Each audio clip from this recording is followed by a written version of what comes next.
2021 June 27 నాడు నన్ను PCC అధ్యక్షుడిగా నియమించారు. జూలై 7 తారీఖు నాడు నేను ఛార్జ్ తీసుకున్నా.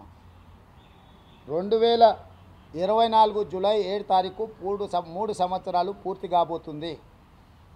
ఒక్కసారి పిసిసి అధ్యక్షుడు నియామకం జరిగితే అది 3 సంవత్సరాలకు ఉంటుంది.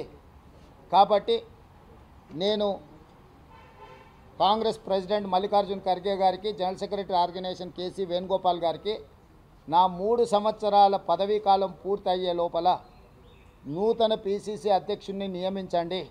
నా హయాంలో శాసనసభ ఎన్నికలు, నా హయాంలో పార్లమెంట్ ఎన్నికలు రెండింటిని నిర్వహించిన, వీలైనంత మేరకు అందరూ సహకరించిండ్రు.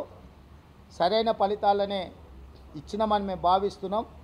నాకు ఈ బాధ్యత నుంచి తప్పించి సమర్థవంతమైన వాళ్లకు సామాజిక న్యాయంతో పాటు కొత్త పిసిసి అధ్యక్షుడిని నియమించండి అని చెప్పి నేను ఆల్రెడీ అధిష్టానానికి విజ్ఞప్తి చేసిన. అధిష్టానం నిర్ణయం తీసుకోవాల్సింది, తప్పకుండా అధిష్టానం నిర్ణయం తీసుకుంటుందని నేను భావిస్తున్నాను.